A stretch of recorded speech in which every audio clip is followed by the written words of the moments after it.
The boy was 12 years old when he climbed through the window. His wrists were bound with rope. Duct tape covered sections of his emaciated body. His ankles were raw, infected, open wounds where restraints had cut through skin for days, maybe weeks. He ran barefoot across a neighbor's lawn in Washington County, Utah, at 10:30 in the morning. August 30th, 2023. The neighbor who opened the door would later tell police she couldn't process what she was seeing. The child's eyes were hollow, his lips were cracked and bleeding. When he spoke, his voice was small, mechanical, like he'd rehearsed the words but didn't believe them anymore. "I need help," he said. Inside the house he'd escaped from, his 9-year-old sister was still locked in a closet. She had been there for hours, days. The timeline would never be fully clear. What was clear? She was starving, she was covered in bruises. And she had been told, over and over, that this was love. The house belonged to Jodi Hildebrandt, a licensed therapist. A woman who had built a career on teaching parents how to raise obedient, morally pure children. The children belonged to Ruby Frank, a mother of 6, who had turned her family into content, broadcasting their lives to 2.5 million YouTube subscribers under the channel *8 Passengers*. Together, these two women had created something that looked like mentorship.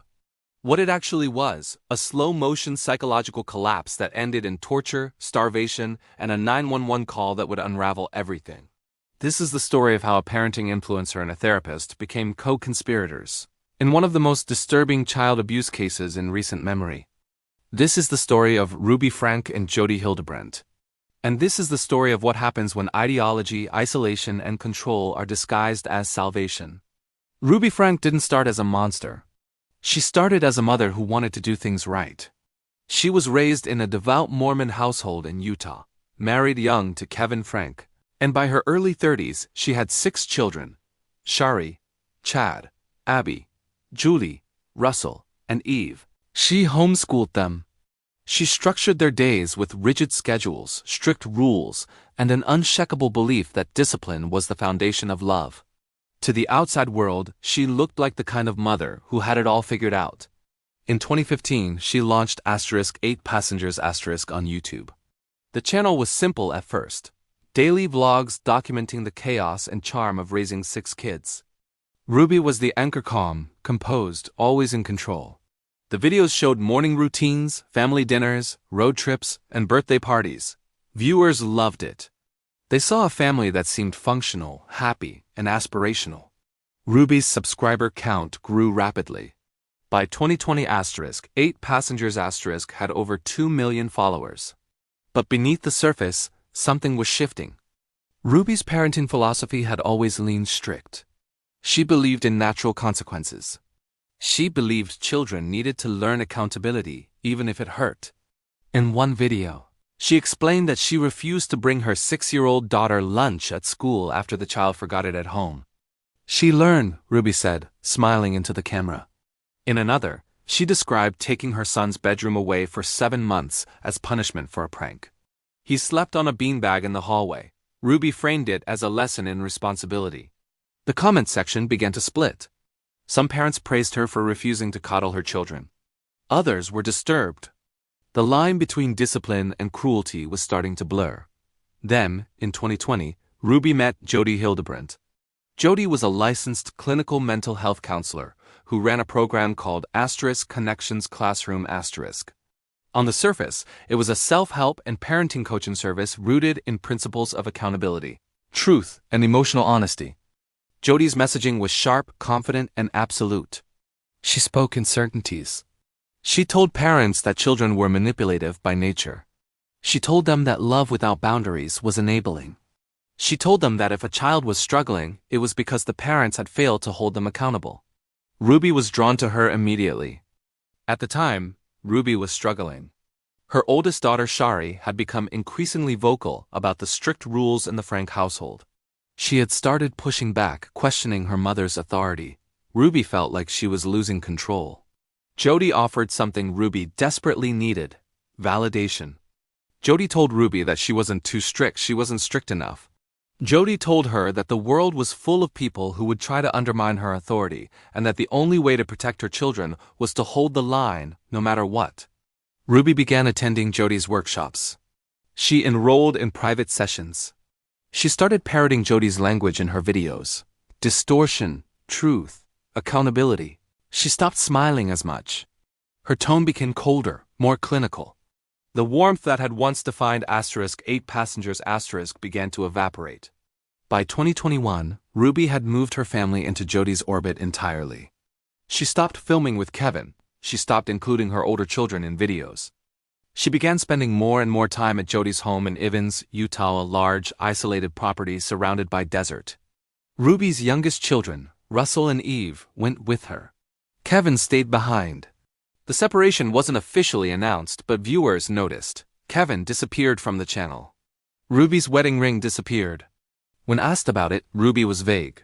She said she was working on herself. She said she was learning to set boundaries. She said Jodi was helping her become the mother she was always meant to be. What Ruby didn't say, Jodi had convinced her that Kevin was a threat, that he was weak, that he enabled the children's bad behavior, that if Ruby wanted to save her family, she needed to cut him out. Ruby believed her. By mid-2022, Ruby had stopped posting to *8 passengers* entirely. The channel went dark.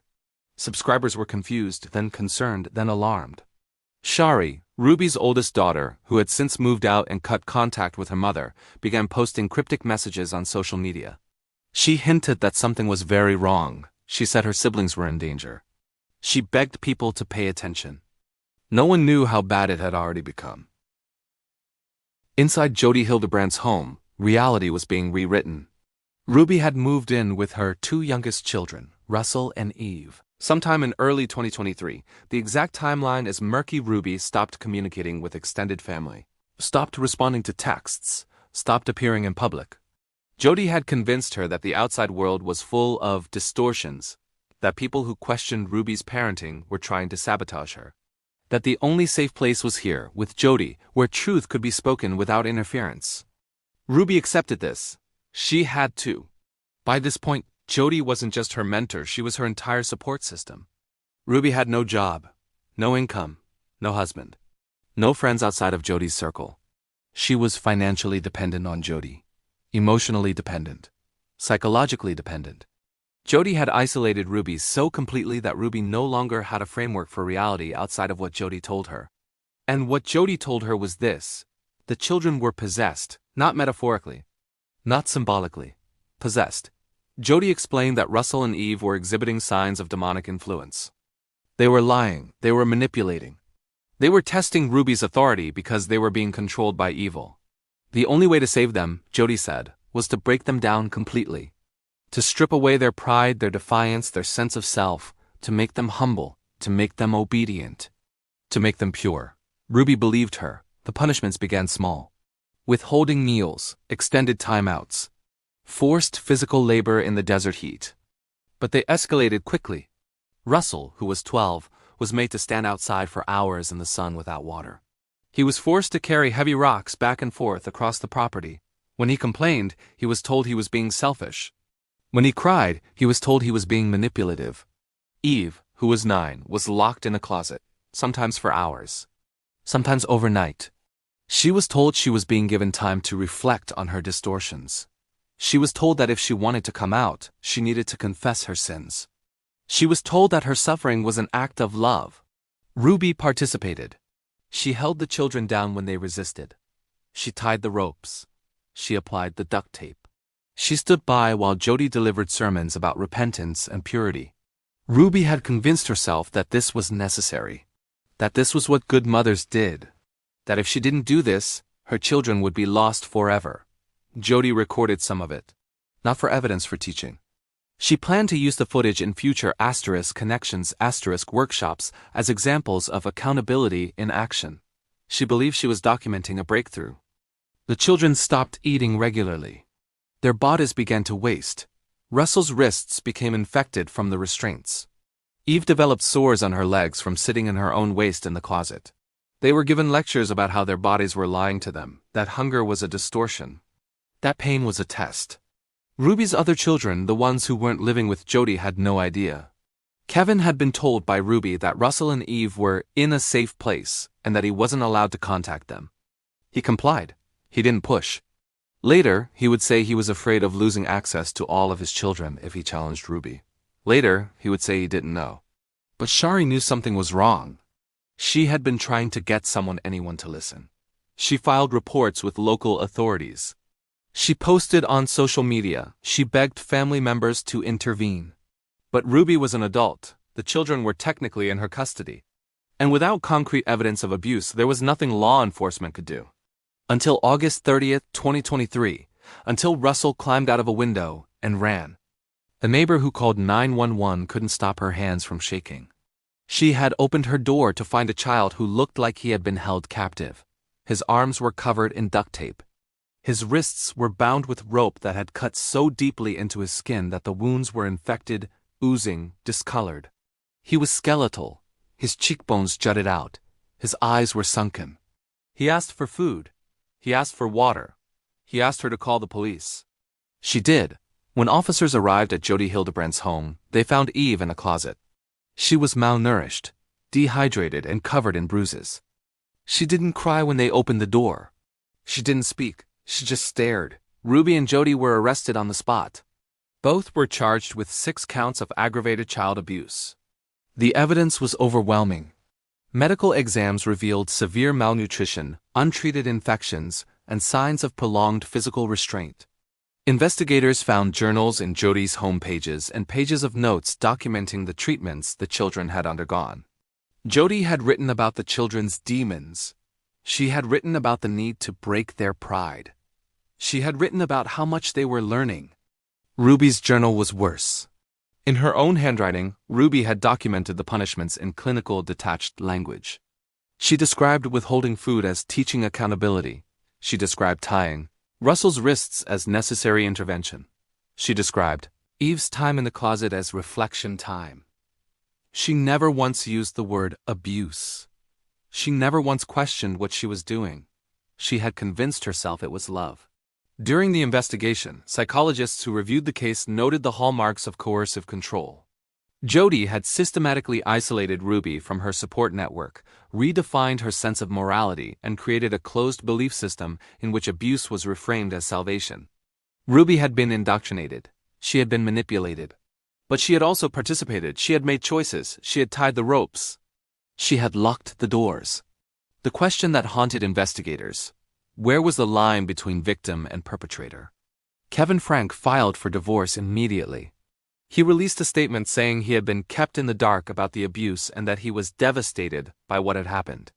Shari, Ruby's oldest daughter, posted a video thanking the neighbor who had called 911. She said she had been trying to get someone to listen for years. She said she was relieved her siblings were finally safe, but the damage was done. Russell and Eve were placed in state custody. They underwent months of therapy. Medical professionals said the psychological scars would take years, maybe a lifetime, to heal. The other Frank children were placed with family members. The *8 Passengers* YouTube channel was permanently deleted.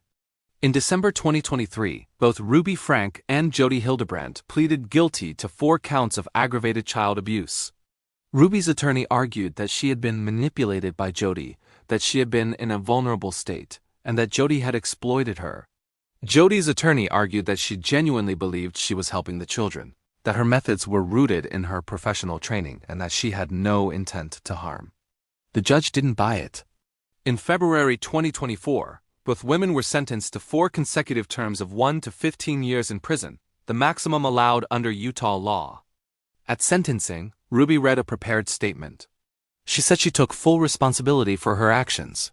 She said she had been led astray, but that she understood the harm she had caused. She said she hoped her children could one day forgive her.